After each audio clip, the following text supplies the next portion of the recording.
Gente, bom dia a todos, bom dia a todas. Vamos começar o nosso terceiro encontro da nossa disciplina de Direito do Trabalho e Previdência Social, né? Nós temos aí, acredito que um pequeno problema técnico, e aí eu vou fazer a colocação dos slides de uma forma que ele não vai ficar, talvez, na tela toda, mas, de qualquer forma, a gente vai conseguir aí fazer tudo. Vocês estão vendo a tela, não estão? Só para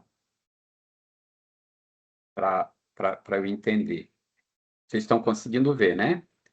Uma tela aí que está legislação trabalhista, terceiro webconferência. Agora eu mudei a tela para a minha apresentação. Vocês estão conseguindo ver? A tela mudou? Tem que ser ninja aqui. Tem que ter todo um esquema agora de... Tá. Bom, então, ótimo, bacana. Então, vamos lá. Eu só tenho que tomar cuidado com os negócios que eu estou fazendo. Peraí. Se eu vou para cá, não. Certo. Então, gente, só para reiterar aí, é uma pena, mas eu não estou vendo vocês. Mas vamos lá. Então, gente, começando aí a nossa terceiro encontro da disciplina de Direito Trabalhista, Direito do Trabalho. Vamos falar sobre legislação trabalhista. Previdenciária hoje nós não vamos falar. Mas aí, só para me reapresentar rapidamente, eu sou o Sandro, eu sou graduado em Direito, sou advogado, sou professor daqui do grupo desde 1999, aliás, sou professor universitário desde 99 e do grupo Ser Educacional desde 2008, sou mestre, doutorando em administração e atuo na advocacia na área empresarial, de trabalho e tributário. E nós estamos aí conversando sobre o que nós terminamos na aula passada, que foi sobre o Fundo de Garantia por Tempo de Serviço. Bom, vamos lá. Fundo de Garantia por Tempo de Serviço. Tá bom, obrigado aí pelo retorno, principalmente, Ângela. Realmente está pequeno. E aí eu tenho que voltar para ver vocês e não estou vendo a tela. Mas vamos lá que, basicamente, como eu fiz, eu sei o que tem na tela. Mas vamos lá. Seguinte, gente. Nós temos o Fundo de Garantia por Tempo de Serviço. O que é isso? Vamos tentar entender. Veja só, na nossa legislação trabalhista, lembrando, quando nós entramos numa empresa enquanto trabalhadores, ou quando a empresa admite um trabalhador e já pede toda aquela documentação inicial para fazer a contratação, né? Vamos pedir todos os comprovantes que nós já colocamos nas aulas passadas.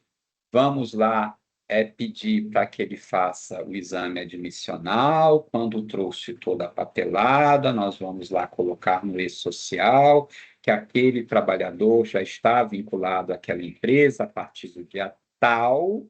A partir daí, as regras gerais que a empresa tem que seguir e o trabalhador também é a CLT, a Consolidação das Leis Trabalhistas.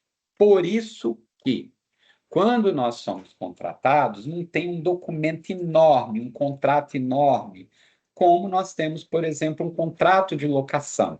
Quando a gente vai alugar uma casa, enquanto inquilinos, né, enquanto quem vai morar de aluguel, a gente vai ter um proprietário que vai nos apresentar um contrato, e esse contrato vão ter algumas cláusulas. Por que que nós não assinamos esse contrato grande quando entramos na empresa? Porque nós seremos regidos pela consolidação das leis trabalhistas. E essa consolidação das leis trabalhistas são as leis que regem o trabalho efetivo, o trabalho com carteira assinada, né, que nós chamamos aí os seletistas, aqui no Brasil. Ponto. Mas, Sandro, por que que você está enfatizando isso? Eu estou enfatizando isso porque a única forma de trabalho que a gente tinha era ou era seletista ou a pessoa estava trabalhando informal. Informal estava ilegal, fora da lei. Então, todo mundo aqui no Brasil era seletista. Porém, o que que começou a se tornar muito habitual? Contratar pessoas não como uma pessoa física, mas como pessoa jurídica. E se essa pessoa tiver uma renda até R$ 6.750, um salário, entre aspas, de R$ 6.750, ele consegue emitir uma nota fiscal de serviço através da microempresa individual do MEI. Então, como hoje existe um número muito grande de contratos que estão sendo feitos por muitas vezes burlando a legislação de contratar as pessoas como MEI, eu estou enfatizando que a regra geral é que nós sejamos contratados com carteira de trabalho seletistas. A partir disso, a gente obedece algumas regras, tanto o trabalhador quanto a empresa. Perfeito. E qual é uma dessas regras? Todo trabalhador ele vai ter uma conta FGTS. Uai, Sandro, mas o que é isso?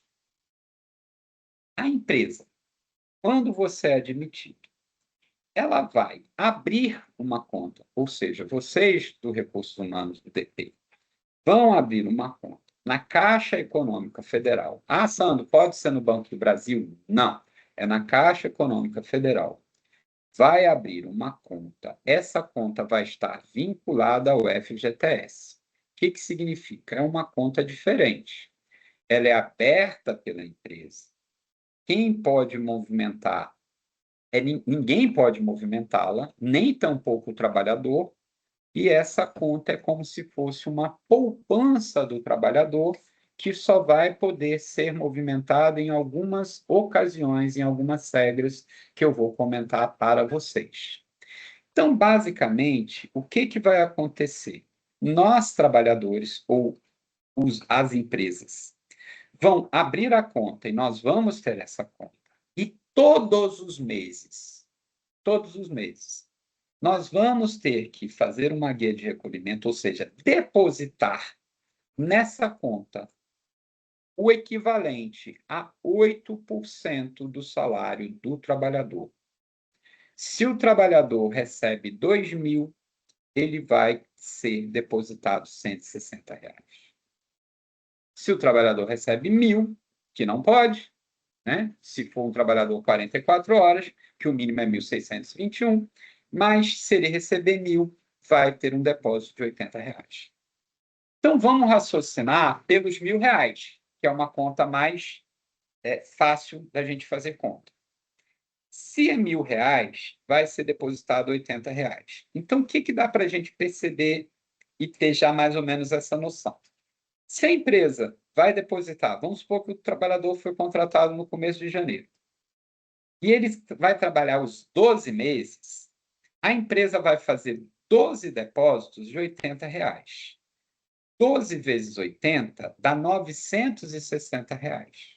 Então, o que vai acontecer? O trabalhador ele recebe 1.000, em um ano ele vai ter R$ 960, porém, tem-se um rendimento desse valor. Então, basicamente, um ano ele vai ter aproximadamente R$ 1.000. Então, eu estou falando para vocês um bizu, como dizem, né? O seguinte, para você já ter mais ou menos ideia, é o seguinte: se você ganha 2.000, você sabe que com um ano de empresa você tem mais ou menos 1.000. Se você ganha 2.000, você sabe que em meio ano você tem 1.000. Se você está um ano na empresa, você tem mais ou menos 2.000. Ou seja, um salário que você ganha. Se você está 2 anos, você tem aproximadamente 2 salários.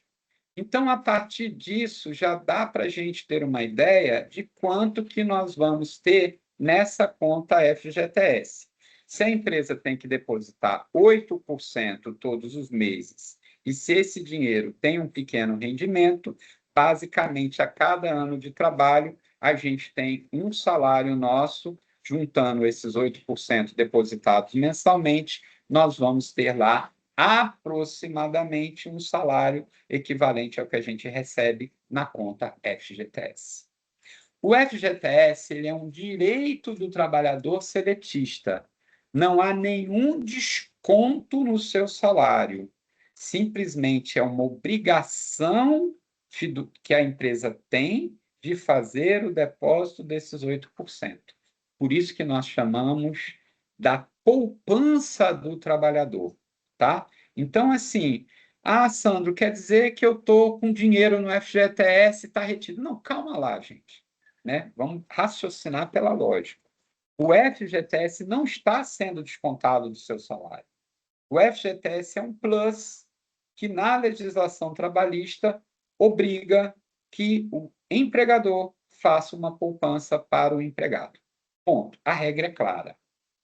É que houve nos últimos, talvez, aí, 7 anos, uma confusão na cabeça das pessoas com o que é o FGTS. Tá? O FGTS não faz parte do seu salário, não é para você receber. É uma poupança compulsória. Por que compulsória? Porque é obrigatório que o empregador deposite esse dinheiro na poupança, que seria para você tirar em alguns momentos específicos. Esse valor é de 8%. O empregador tem que depositar 8% todos os meses? Sim. Se ele não estiver fazendo isso, ele está transgredindo a legislação. Alguma dúvida em relação a isso? Ficou claro que é o FGTS, a instituição do FGTS. Então, está lá na conta, a empresa não pode mexer, nem tampouco o trabalhador. Ele está nessa conta FGTS. Como é a remuneração? A remuneração do FGTS vai ser uma remuneração de aproximadamente a inflação, mais um ganho de dividendos. Aí você vai falar, como assim esse negócio de dividendos? Esse dividendos é porque o dinheiro que está no FGTS, ele é utilizado em programas habitacionais. O lucro que se tem no superávit, perdão, que se tem nesses programas habitacionais, ele é dividido com o trabalhador. Mas é muito pequeno. Ou seja, basicamente aí, se a gente for falar, o FGTS dá uns 4,5% aí de rentabilidade ao ano. Basicamente, ele só corrige a inflação, mas ele está ali corrigindo a inflação. Então, não é uma boa aplicação. Existem melhores, claro, mas ele está lá rendendo e é um dinheiro que pertence ao trabalhador, mas que o trabalhador não pode sacar quando acha, quando bem entender, porque existem regras, justamente porque é uma poupança. Se pudesse sacar, não teria mais a lógica da poupança, e como algumas pessoas já pensaram de tirar o FGTS, se tirar, a gente perde o que a gente conquistou, né, durante muitos anos aí em relação das questões trabalhistas. Ok, alguma dúvida? Continuam me ouvindo bem? Está tudo certo? Tirando a questão do slide aí que está pequenininho. Bom, então, como a gente viu, está lá. Bem, todo trabalhador ele vai ter direito, então, ao FGTS, tá? Todo trabalhador ele tem direito ao FGTS. Só que, voltando a falar, todo trabalhador que tem o contrato de trabalho formalizado, que era essa antiga carteira de trabalho aí, né? Em alusão à nossa carteira física. Hoje, a nossa carteira é uma carteira digital, aonde o trabalhador pode acompanhar todas as anotações quase que de imediato, né? Então, por exemplo, o que normalmente acontece, que os trabalhadores às vezes ficam meio desesperados, é que você é contratado e não é automático que aparece lá o seu contrato. Às vezes demora 30 dias para aparecer, mas ele vai aparecer e você vai acompanhando ali a sua contratação, tá bom? Bom, quando é que o trabalhador poderia sacar, né? Quando é que o trabalhador poderia ter direito a sacar esse valor? Que é o início da nossa disciplina. Vejam só, quando nós entramos numa empresa, o primeiro contrato que a gente vai ter é um contrato por tempo determinado, de 90 dias. Esse contrato, que a gente chama comumente aí de contrato de experiência. Eu estou no meu período de experiência, não posso fazer nada errado. Não pode mesmo, não. Por quê? Porque é um momento muito fácil para a empresa desligar você, porque ela não tem ônus, tá? Então é muito fácil você desligar um trabalhador durante esse período que é o período de contrato por tempo determinado, que são os primeiros 90 dias. Então, o que acontece? Se você faz esse contrato de 90 dias, esse período de experiência, e acaba o contrato, você pode sacar esse valor, tá? Então, o valor, claro, vai ser de quanto, Sandro? Vamos lá que nós sabemos. 90 dias são 3 meses. Se você ganha R$ 1.000, você vai ter mais ou menos R$ 250 para sacar, tá? É mais ou menos um quarto do seu salário, já que vai ser depositado 8%. Bom, mas se a empresa acaba com o contrato, a parte dela não tem problema. Você ou a empresa pode terminar esse contrato em 90 dias, não vai haver multa para nenhum lado, ninguém vai precisar de ter que fazer o aviso prévio. Nem você tem que avisar, nem a empresa tem que avisar. Acabou, acabou e ponto final. Esse é o contrato por tempo determinado.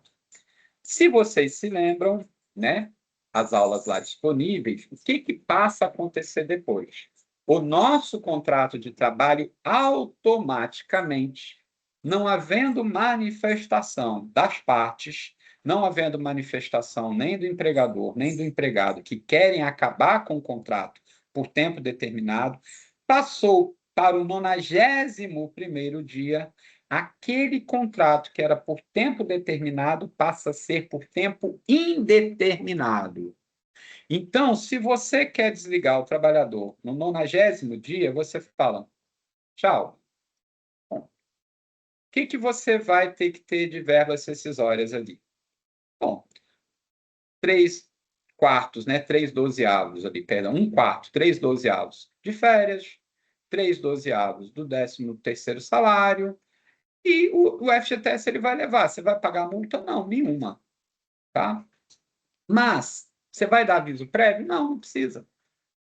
Até o dia 90. O dia 91, aí você fala, não quero mais ele. Aí você vai ter que dar um aviso prévio de 30 dias. Ou seja, ou o trabalhador vai trabalhando de aviso prévio, sabendo que vai ser desligado, que inclusive pode reduzir, ou ele reduz a quantidade de horas trabalhadas no dia, ou ele vai trabalhar menos do que os 30 dias e ser desligado dali a 30 dias, ou seja, já vai aumentar um mês, então já tem um custo, já tem um ônus para a empresa. E se a empresa também desligar, ela já vai ter a multa. Que multa é essa? É quanto que você tem de FGTS. Então, vamos lá, R$ 1.000, tá? Depositou 80, 80, 80 e 80 em 4 meses. Dá quanto? 80 mais 80, 160. 2 meses. 4 meses, 320. Quanto que é a multa? 40%. Então, você tem 320 mais R$ 128. Tá bom? Então, você vai ter aí R$ 448 que a pessoa vai sacar. Sandro, por que tu está fazendo essas contas rápidas aí? Porque eu também sou economista, então eu tenho um raciocínio quantitativo para fazer as contas mais rápido. Mas isso é para fazer no papel, com calma, tá? Só estou dando exemplos para vocês entenderem. Então, vai ter que ser também depositado uma multa de 40% nessa conta. Você vai dar lá a chave para o trabalhador, digamos assim, ele vai lá na caixa e abre a conta e tira o dinheiro, tá? A chave é uma forma emblemática. Na verdade, você vai com os papéis lá na caixa, que vai ser dado pela empresa, e você vai poder sacar. Além do dinheiro que a empresa depositou todo mês, ela vai depositar uma multa de 40%. Ok? Então, o FGTS ele pode ser sacado quando termina esse contrato por tempo determinado. Qual a outra forma? Qual o outro momento que o trabalhador, de forma clássica, poderia retirar esse dinheiro? Quando ele é demitido, quando ele é desligado do contrato por tempo indeterminado. E, teoricamente, é o momento que ele mais precisaria desse dinheiro. Mas veja, não vamos para particularidades. Não pense em você. Pense de uma forma geral. Quando o trabalhador é demitido, quando o trabalhador é desligado, meu Deus, olha que caos, olha que coisa complexa. ele é desligado, e hoje, que foi algo implantado, salvo engano, em Lula 1 ou Lula 2, nós temos ainda a possibilidade de solicitar o seguro-desemprego, mas antes nem isso tinha. Então, quando o trabalhador sai da empresa, ele está num momento complexo, porque ele sai, é demitido e fala: não, tranquilo, vou arrumar outro emprego. Mas nem sempre é tão simples assim arrumar outro emprego.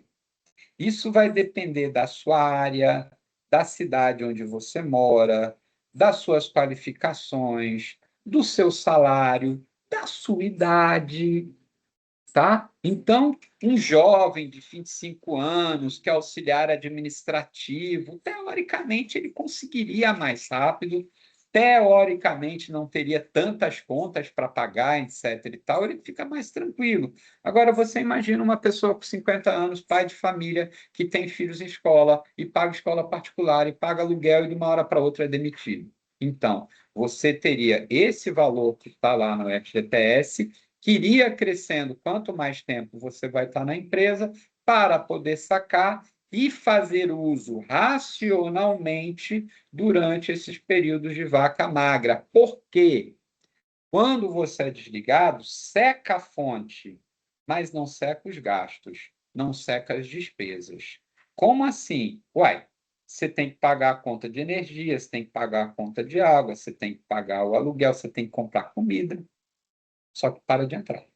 Então, seria nesse momento que seria possível sacar aí o nosso fundo de garantia por tempo de serviço.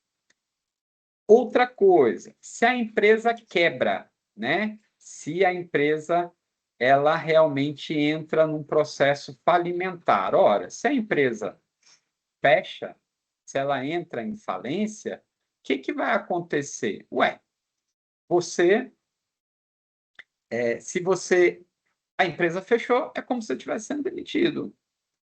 Então a empresa fechou, não vai lhe pagar, você vai sacar ali o fundo de garantia. Essa dívida é a dívida prioritária para a empresa pagar, mas às vezes demora. Então, assim, a empresa faliu, o trabalhador tem direito a sacar de imediato, ok? Qual um outro momento? O da aposentadoria. Então, prestem bem atenção também nisso aqui. Você está com 65 anos. Lembrando, né? Só antecipando também. A partir de 2019, reforma previdenciária, novembro de 2019, primeiro ano do governo Bolsonaro, passou ao seguinte: não existe mais aposentadoria por tempo de serviço. Todas as pessoas que começaram a trabalhar a partir de 2019 estão na regra única e exclusiva de aposentar por idade. Homens, 65 anos e no mínimo 20 anos de contribuição previdenciária, e mulheres, 15 anos e no mínimo 12 anos de contribuição, 15 anos de contribuição previdenciária. Homem 20, mulher 15, tá? Homem 65 anos e mulher 62. Essa é a nova regra, fiquem atentos, muitas pessoas ainda estão atordoadas com isso. Acontece que quem tem tipo 55 anos, 60 anos, pode ainda entrar em alguma das regras de transição, tá? Por quê? Porque ainda há um momento ali nublado. Então, algumas pessoas ainda conseguem se aposentar um pouquinho mais cedo, mas a maioria das pessoas, principalmente porque isso já vai completar agora 7 anos que essa mudança aconteceu, em novembro. Então, basicamente, agora, dificilmente vocês vão ver alguém aposentando um homem antes de 65 anos e uma mulher antes de 62 anos, salvo algumas exceções que ainda vão ter nessas regras antigas. Então, por exemplo, eu aposentei uma pessoa recentemente, em novembro, quando ele completou 64 anos. Então, nós ainda conseguimos adiantar um ano. Ele aposentou pelo salário que ele receberia com 65 e aposentou com 64. É uma diferença significativa? Não muito. Mas para quem está na ansiedade de aposentar, um ano a menos. Mas assim, então não dá mais assim para aposentar, um caba com 50 não vai aposentar. Regra geral. Tudo que é regra geral pode ter as exceções, tá certo? Se a pessoa trabalha com questões ligadas à periculosidade, dependendo, né, que nós vimos também, eu acho que no nosso segundo encontro, quando a gente falou um pouquinho de LTCAT, quando a gente falou de PGR, de PCMSO, pode ser que a pessoa tenha alguma aposentadoria especial, mas a regra geral que pega todos os mortais, digamos assim, teoricamente todo mundo que está aqui, inclusive eu, é que eu vou me aposentar apenas com 65 anos, né? Eu já estou aí, acho que com 32 anos consecutivos de trabalho. Quando eu chegar aos meus 34, eu vou fazer a conta a ver se eu antecipar qual o percentual que eu vou ter, enfim, para ver se vale a pena financeiramente eu tentar antecipar um pouco a minha aposentadoria ou esperar realmente até os 65 anos, tá? Então, quem tem aí menos de 40 anos, um exemplo, 45, esqueça, tá? Vocês vão aposentar por tempo de serviço. Só que hoje é 62 mulheres e 65 homens. Lembrando que a reforma de 2019 ela pode ter uma outra reforma, pode mudar, aumentar a idade. E é uma discussão de algumas pessoas aí dentro que a gente vai mudar o governo, né? Pode ser Lula 4, pode ser como é que chama o psiquiatra? Nossa, esqueci. Enfim, pode ser Caiado, pode ser o Augusto Cury, enfim. Aí, dependendo do governo, dependendo da nova Câmara, dependendo do novo Senado, novas mudanças podem acontecer e essa idade ainda pode subir mais. Mas vamos deixar isso para falar nas nossas aulas sobre Previdência, ok? Mas, teoricamente, você aposentou, teoricamente não, efetivamente aposentou, você pode sacar o seu FGTS. Ah, Sandro, quando aposenta, eu saco o FGTS, a empresa vai pagar a multa? Não. Você vai sacar o que tem. Ah, Sandro, e se eu gastei tudo, se eu retirei antecipadamente? Você não vai retirar nada. Vai sacar o que tem. Era para você ter bastante dinheiro, porque aí seriam 30, 40 anos você juntando. Só que aí a gente não sabe, porque tem muita gente que optou por fazer uns saques aí que foram permitidos recentemente aí, dentro de algumas estratégias aí de alguns governos.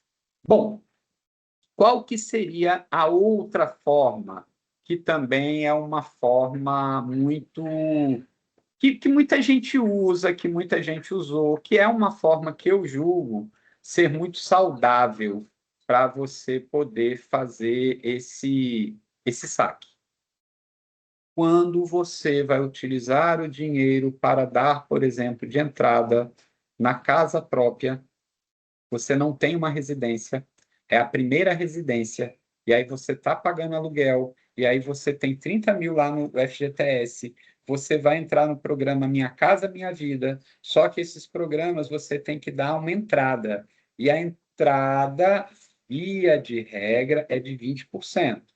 Então, você vai comprar um imóvel de 200 mil, via de regra, você tem que ter os 40 mil para dar entrada e financiar 160 mil.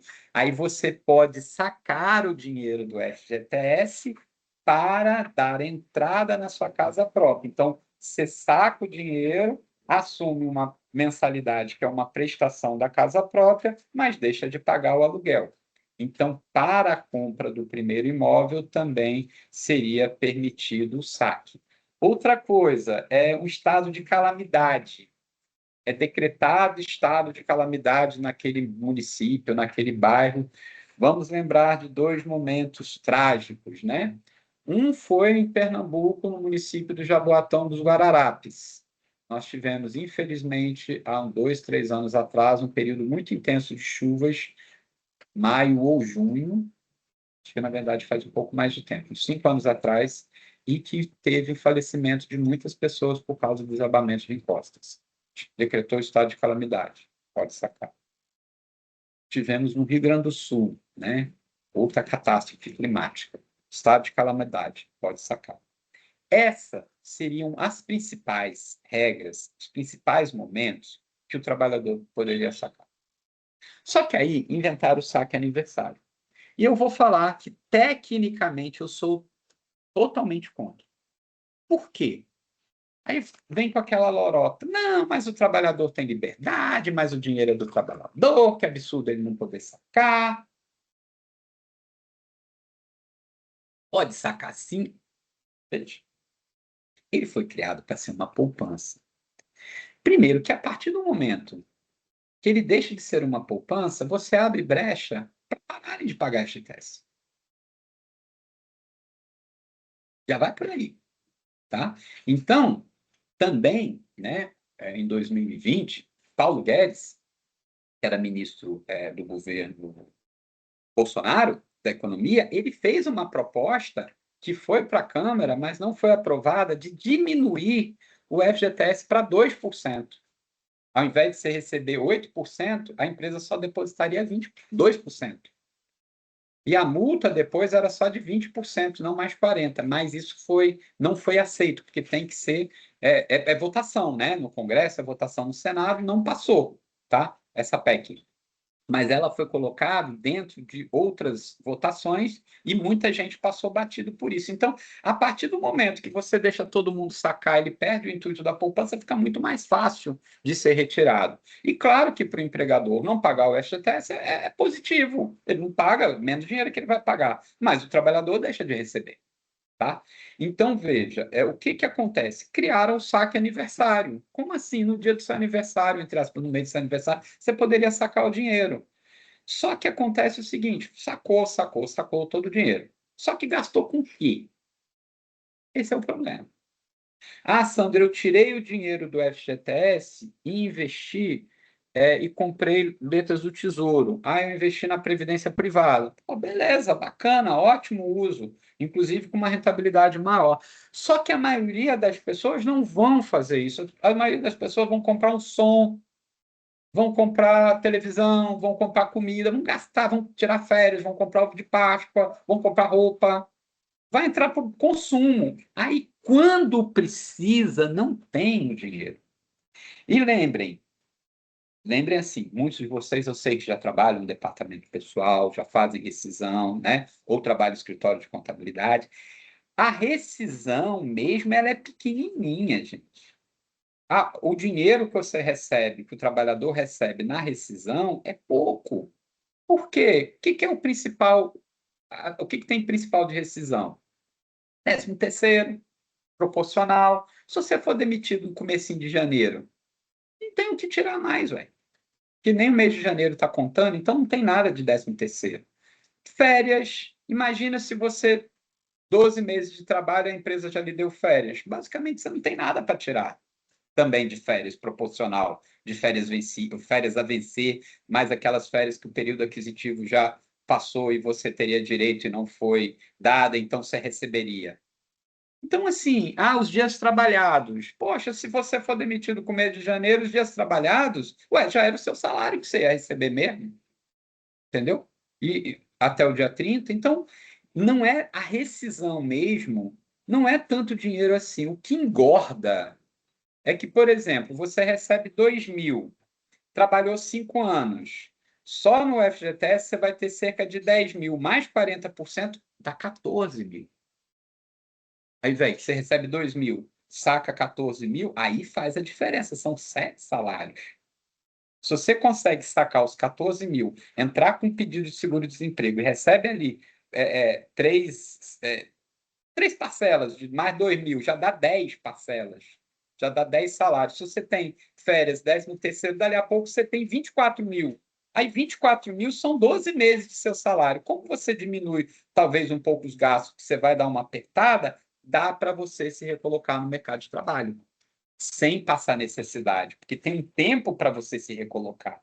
Mas se você sai, não tem FGTS para receber, só tem a multa, o seu dinheirinho está pouco ali da rescisão e você, de repente, não consegue.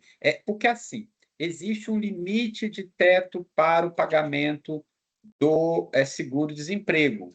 Se você recebe 10 mil, você só vai receber os 2 mil e pouco. Se você recebe 3 mil, vai receber 2 mil e pouco. Se você recebe 1.500, aí você recebe os 1.500. Então, quanto mais baixa a renda do trabalhador, maior a probabilidade dele receber o mesmo valor do seguro-desemprego. Quanto mais alta, não é assim, eu ganho 4 mil, vou pegar seguro-desemprego e vou ganhar 4 mil, não. Tá? Então, tem que se atentar muito a isso, o trabalhador. Lembrando que nós estamos no curso Tecnólogo em Recursos Humanos, nós estamos no curso de Administração, estamos no curso de Ciências Contábeis, nós estamos em cursos. Por falar nisso, por favor, coloque aí de onde vocês são, o período, o curso, que eu comecei a aula aí agitado, porque eu não conseguia, e ainda estou com problema aqui com os slides, não consigo ver vocês, mas coloquem aí, por favor. Então, gente, tem que tomar muito, muito cuidado com isso, tá? E aí a orientação do trabalhador não é muito simples. E claro, nós do departamento pessoal que estamos trabalhando ali, a gente dá algumas dicas, mas na verdade o FGTS não é uma coisa que está ligada diretamente à empresa, assim como a orientação previdenciária, né? Mas é claro que, assim, hoje, por exemplo, qual é uma das dificuldades que existe para o trabalhador? Marcar uma consulta médica, por exemplo, num plano de saúde. Então, pô, você, enquanto departamento pessoal, se a pessoa tem dificuldade tecnológica, existe algum problema de você marcar para ele uma consulta?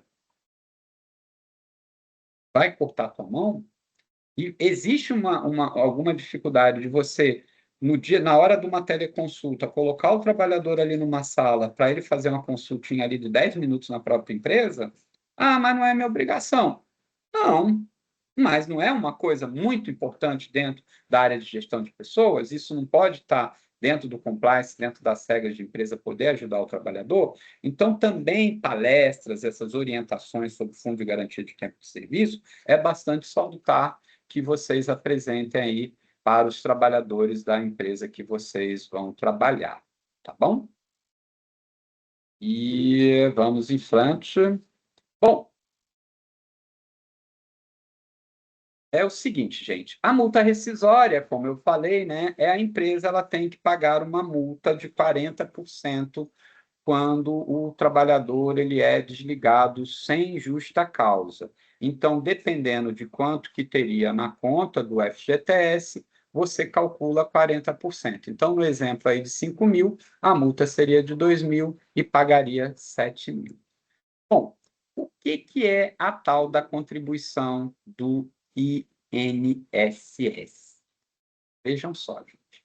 O INSS, a contribuição do INSS, é um valor também financeiro que vai ser descontado. São Paulo, Juliano, RH lá da Universidade de Guarulhos, a Chiliane de Natal, RH segundo período, que massa. Eu sou Sandro Olinda, Pernambuco. Então, o INSS é o seguinte, ele é compulsório. Existe uma parte que é paga pelo trabalhador e existe uma parte que é paga pela empresa, tá? Isso é uma coisa que a gente tem que ter aí com bastante consciência. Existe uma parte que nós vamos descontar do salário do trabalhador e vamos repassar para o INSS. Quem é a obrigação? Nossa. A gente retira e repassa. Retira e repassa. Retira e repassa. Então, a gente recolhe o tributo do INSS do trabalhador. Ele vai ver que teve um desconto, ok? E depois tem uma parte sobre a folha de pagamento, que aí é o empregador que paga. Ângela de Planalto, Bahia, Ciências Contábeis, sexto período. Pô, que massa, gente. É bom, né, gente? De lugares diferentes. Eu não conheço Planalto. Veja, então, o que vai acontecer? Nós estamos aqui com a tabelinha desse ano. Eu sei que está miudinho, mas espero que vocês estejam vendo. O que acontece? Ele é uma tabela que vai crescendo, subindo.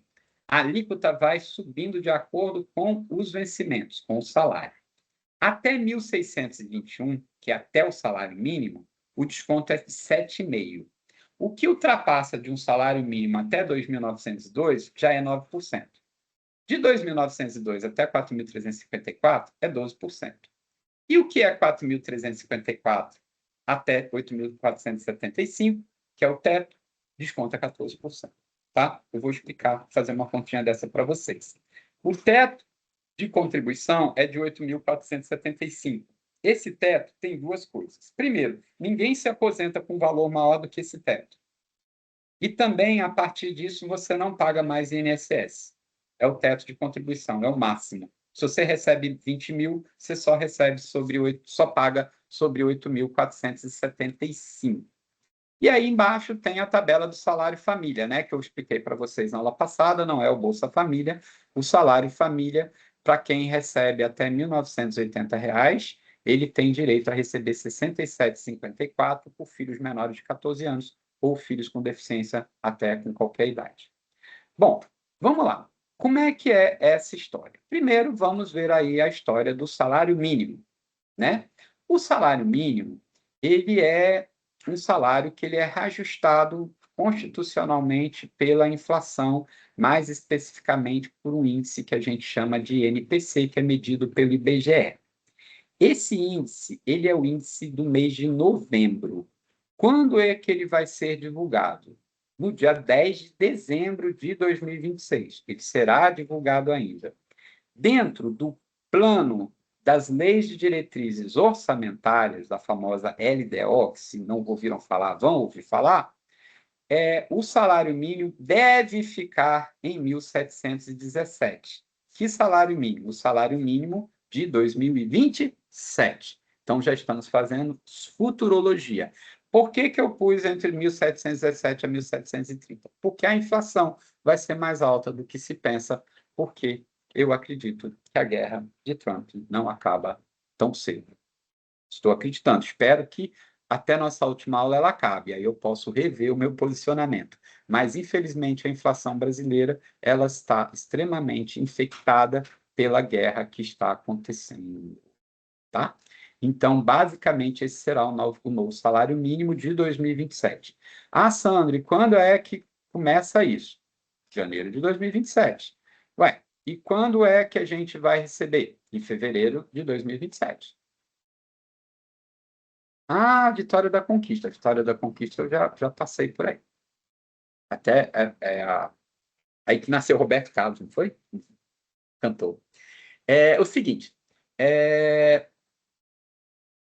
a gente não recebe salário antecipado. Nós recebemos o salário depois que a gente trabalha. Então, se o salário mínimo ele vai subir em janeiro de 2027, nós vamos receber no quinto dia útil de fevereiro, tá? Então, o salário mínimo ele só vai subir daqui 8 meses. Atualmente, ele é 1.621. Quando muda o salário mínimo, muda a tabela. Logo, o que eu tenho para falar para vocês? Como nós não vamos mais nos ver, né? Segundo semestre, e se vocês estiverem trabalhando, quando chegar em janeiro, vocês vão pegar uma nova tabela. Por enquanto, vocês podem usar essa até o final do ano. A partir do ano que vem, é uma nova tabela que eu já tenho até mais ou menos como dizer como seria, mas não vem ao caso, porque basicamente você só vai mudar o valor até 1.717, seria 7,5%. Mas hoje o salário mínimo é 1.621, que tem que ser pago minimamente para pessoas que trabalham 44 horas semanais no regime seletista, certo? Então, vamos supor que eu comecei a trabalhar em maio de 2025? Não, em maio de 2026. Agora, dia 1º de maio, que eu ia colocar, mas saiu 2025. Perdão, estou com a data atrasada. Mas vamos supor que eu comece a trabalhar agora em maio de 2025. 26. Começa agora, mês que vem, né? Porque normalmente a gente começa a trabalhar no começo do mês. Então, eu trabalharia a partir do dia 4 de maio, né? Porque dia 1º de maio, sexta-feira, é feriado. Normalmente, as empresas contratam a gente para trabalhar no começo do mês. Então, eu comecei a trabalhar no dia 4. O que vai acontecer comigo? O meu salário é de 2.121. Estou na regra do salário mínimo de 1.621. Então, sobre o salário mínimo, vai ser descontado 7,5%, que seria 121,57. Então, todo trabalhador hoje que recebe o salário mínimo, ele não recebe 1.621, ele recebe R$ 1.500. Então, eu vou ter um desconto de 121,57, que é 7,5% de 1.621. Mas vocês não viram que eu estou ganhando 2.121? Eu ganho R$ 500 a mais. Esses R$ 500 a mais, ele já vai para outra pegada da tabela, que essa daqui, de 1.621 até 2.902, tá? Que é a segunda linha da tabela, já vai ser descontado 9%. Logo, eu vou ter descontado sobre R$ 500 9%, que dá 45. Então, se eu receber 2.121, eu vou ter um desconto de R$ 166,57. Ok? Lembrem, não estou aqui dando aula de práticas de departamento pessoal, tá? Eu estou falando da legislação, mas eu estou aqui já mostrando para vocês prática de DP. Massa? Para vocês saberem aplicar como é que funciona. Então, isso daí vocês vão aprender e vão ser feras nisso, tanto contadores quanto RH quanto ADM, tá bom? Mas só para vocês entenderem, então, nós temos aí esse desconto da alíquota do INSS do trabalhador. E claro que a partir do momento que você tem esse desconto, você tem vários direitos enquanto trabalhador, como, por exemplo, seguro doença. Nossa, fiquei doente. Até 15 dias a empresa paga, mas eu fiquei doente 1 ano. A Previdência vai pagar. Como? Porque você está fazendo o seguro. Mas como assim? Você está pagando INSS, você está pagando a Previdência. Ah, mas eu não optei por pagar. Não, você não opta. Ela é compulsória, ela é obrigatória. Todo trabalhador seletista contribui para a Previdência, que é um seguro que você tem para várias coisas. Inclusive, é o que você ganha depois quando se aposenta. Vem justamente com esses recursos que são descontados. Ok? Bom, gente, então vamos seguir em frente.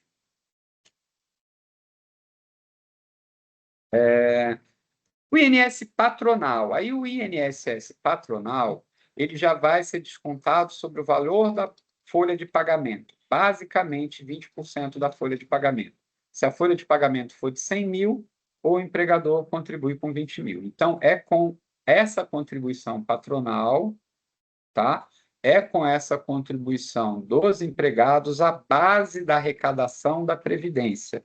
Lembrando que a Previdência ela tem vários gastos, entre estes, os gastos com o pagamento das aposentadorias, das pensões, etc. e tal. Bom, você vai ter que fazer a guia para pagar e essa guia tem que ser paga até o dia 20. Ah, por que até o dia 20? Porque a folha de pagamento agora de abril nós vamos fechar no final do mês.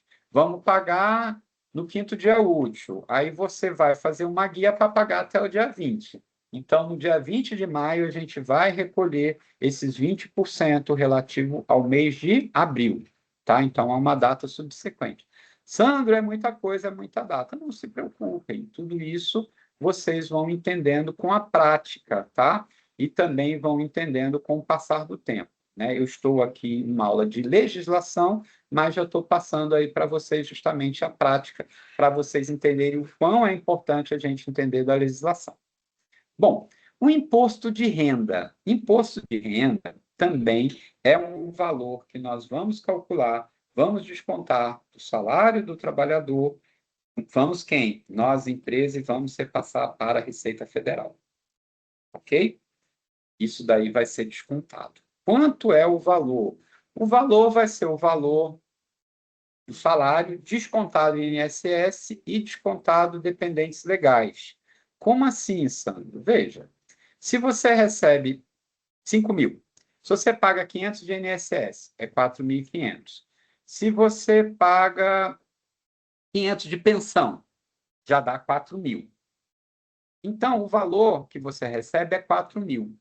Tá? Então, quando a gente fala que quem recebe até 5 mil atualmente não tem desconto de imposto de renda, não é quem ganha 5 mil, é quem ganha 5.500, digamos, desconta 500 de INSS, aí seria 5 mil. É sobre o líquido, líquido entre aspas, é sobre o salário descontado o INSS, tá? Que é a principal desconto que nós vamos ter para calcular sobre qual salário que vai ser descontado. E lembrem que a gente também colocou que no momento da contratação, a gente pede, olha, você tem filho, me traz os negócios do seu filho. Por quê? Tanto você pode ganhar, de repente, o trabalhador, o salário família, como você pode utilizar do seu filho para o desconto, como dependente do imposto de renda. Então, para o trabalhador, é interessante ele apresentar os documentos do filho, se tem, se não tem, e deixar sempre a empresa com esses dados, porque senão ele vai estar pagando mais do que deveria. Entendeu? Então, é importante que vocês orientem o trabalhador a depender do salário. Se for menos de 1.900 arredondando, ele tem direito ao salário família, e se for mais do que 5.000 atualmente, ele tem direito aí à dedução de dependentes, tá? Mas aí quem ganha mais de 5.000 normalmente já tem um pouco mais de conhecimento, porque como já paga imposto de renda, já é mais, digamos assim, antenado nessas possibilidades de desconto, ok? Tabelinha do imposto de renda. Esse daí era a tabela que valeu até o ano passado. Ele começou dia 1º de maio de 2025 e foi até 31 de dezembro. Era quem ganhasse a partir de 3.036, que eram 2 salários correspondentes do ano de 2025, que era 1.518, já pagava imposto de renda. Agora, esse ano, mudou muito. Então, a maioria de vocês não vão ter problema com isso. Por quê? Quando a pessoa ganha até 5.000, o salário menos INSS não paga mais, não tem desconto de imposto de renda na fonte. Então, assim, gente, praticamente acabou. Né? Em empresas menores assim, ninguém ganha mais do que isso. Ninguém ganha mais do que 5.000. Então, já não tem mais esse problema, entendeu? Entre aspas. Problema entre aspas. Então, você já não tem mais esse desconto. Pode, Juliano, pode sim. A empresa pode não informar nada, pode não pedir documento de nada, e acontece. Quem tem que fazer isso é o DP. Pode sim. Essa palavra só sacanear assim ficou meio forte, mas pode, tá bom? A empresa pode não pagar assim, não informar nada. E o trabalhador não saber. Por isso que é importante. Veja, educação financeira, um pouquinho de direito do trabalho, todo mundo tinha que saber, velho. Porque se a gente não é empregador, se a gente não é RH, a gente é trabalhador. E a gente não está sabendo dos nossos direitos. E às vezes o nosso direito não é plenamente nos dado, né? Então, lembrando, gente, a gente fica muito na dicotomia, né? Porque nós somos trabalhador, mas nós estamos trabalhando para a empresa, né? Então, hoje, vocês não vão ter muito problema com trabalhar com imposto de renda, não, tá? Nem contador, nem RH, porque a isenção aumentou muito mesmo, foi ótimo. Começo do governo Lula, quem ganhava 1.900 e pouco já era descontado, já passou para 5.000. Houve um reajuste bacana na tabela mesmo, a maioria das pessoas já não vão precisar fazer declaração em 2027. Bom, o 13º salário também tem imposto de renda retido na fonte, beleza? Então, são sobre todos os proventos. Então, às vezes, a gente recebe o 13º salário, junta com o salário, aí paga imposto de renda. Só que essas pessoas são aquelas pessoas, são 60% dos brasileiros que declaram imposto de renda e têm a restituir, que é outra coisa que muita gente não se liga, tá? Mas isso daí é importante. Bom, então, o salário mínimo, eu vou pôr da tabela de imposto de renda, aí eu pus os valores aí certinho para vocês. Em 2023, início do governo Lula, era 1.903, todo mundo que ganhava mais do que isso pagava. Depois foi em maio de 2023 para 2.640, em maio de 24 para 2.824, em maio de 2025 para 3.036 e agora em janeiro de 2026 para 5.000. Ou seja, a tabela foi aí de 250%, foi de 2.000 para 5.000, tá? Então, mais do que dobrou 2,5 vezes o valor de quem vai ser isento, ok? Bom, vamos falar aí um pouquinho das férias para a gente encerrar o nosso encontro de hoje e passar aí para o convite para a próxima aula. O que acontece, gente? As férias, como é que eu acho vocês aqui? Tomara que esse negócio do meus slides aqui melhore. Seguinte, férias é assim. Primeiro, você passa a ter direito a 30 dias de férias quando você completa 12 meses de trabalho. A cada 12 meses de trabalho, você tem direito a um mês de férias. Mas a empresa não precisa lhe dar no 13º mês. A empresa pode lhe dar até o 23º mês.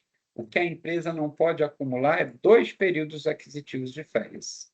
Então, qual é um dos grandes trabalhos do DP? Ficar atento, ficar ligado, ficar ligadíssimo no prazo de vencimento das férias. Vocês já devem ter visto isso, né?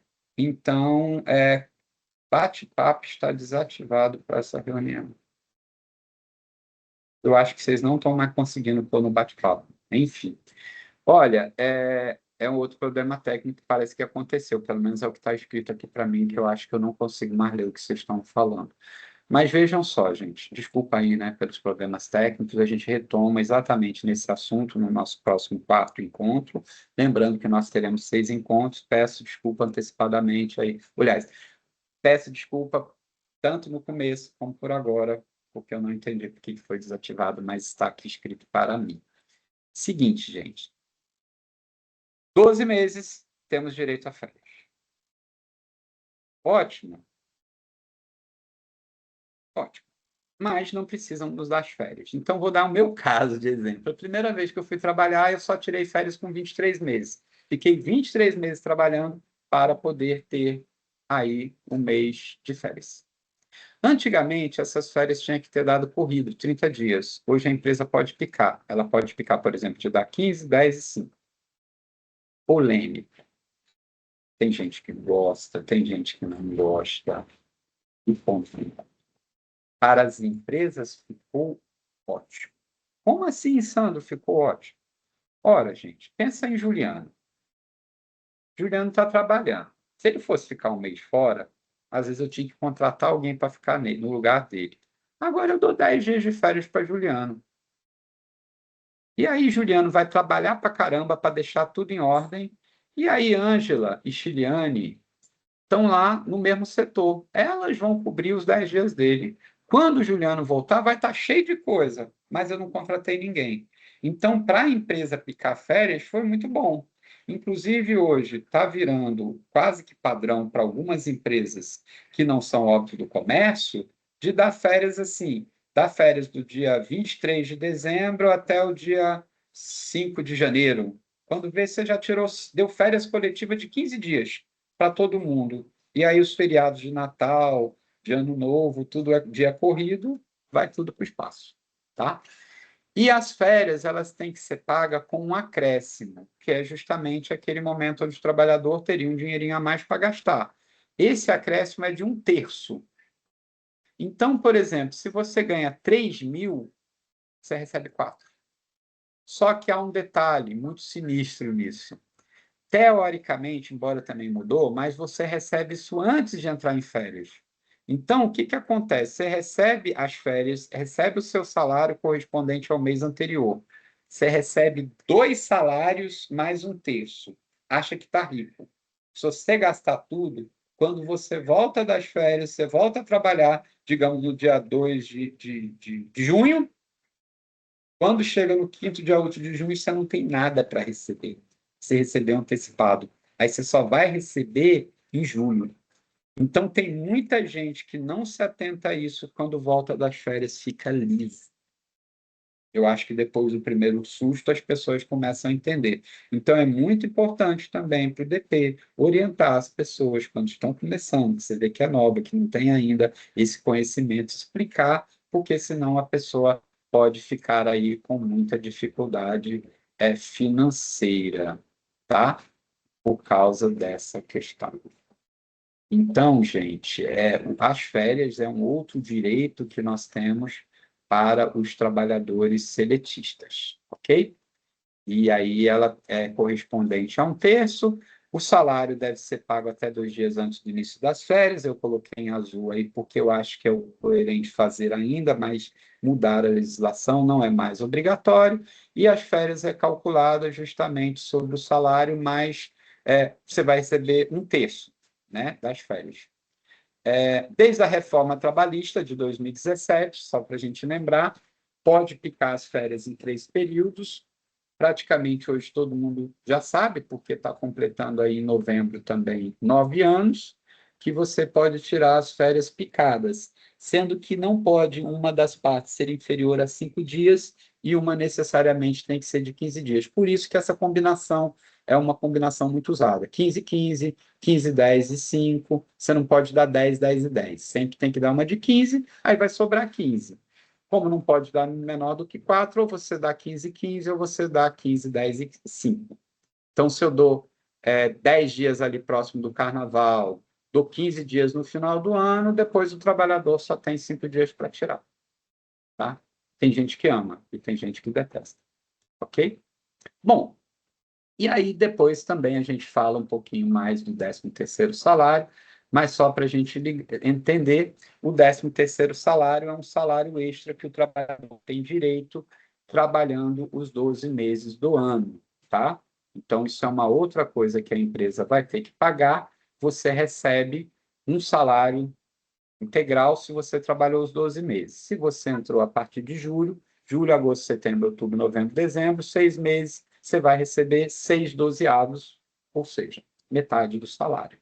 Primeiro pagamento, 30 de novembro, segundo pagamento, 20 de dezembro, ou no dia útil que for anterior a isso. Bom, finalzinho ficou rapidinho, mas é justamente esse assunto que a gente vai voltar no início da aula que vem. Então, na aula que vem, na próxima semana, nós vamos estar falando sobre férias e sobre 13º, explicando um pouco melhor. Tirem aí todas as suas dúvidas que vocês tiverem, assista a aula que, se Deus quiser, vai estar sendo disponibilizada antes. Peço novamente aí perdão pelos inconvenientes, tanto da entrada na hora da exibição do slide ficar pequeno aí da forma que eu consegui, e do bate-papo agora ter sido desativado, e não me pergunte o motivo, tá bom? E o blog também foi desativado. Enfim, mas é isso, gente. Tenham todos aí um excelente dia. Obrigado pela companhia. Desculpe aí alguma coisa da correria, mas esses problemas tecnológicos às vezes deixam a gente um pouco atordoado, tá? Vi o coraçãozinho aí de Juliano, obrigado. Não consigo mais ver o bate-papo. Espero encontrá-los no próximo encontro, tá? Para dar continuidade, gente, estudem as 3 aulas aí, anotem para me perguntar, tá bom? Para a gente ficar mais dinâmico e, se Deus quiser, não vamos ter mais problema. Eu vou poder ver vocês, vou poder estar com o slide na tela cheia, o bate-papo vai estar funcionando. Perdão mesmo pelos problemas técnicos aí. Vou também mandar aí uma mensagem sobre esse problema aí para o nosso suporte, para ver se na próxima aula não aconteça. Tenham todos aí uma excelente quinta-feira. Hoje é quinta-feira, dia 23 de abril. Estamos terminando, são 11 horas e 45 minutos.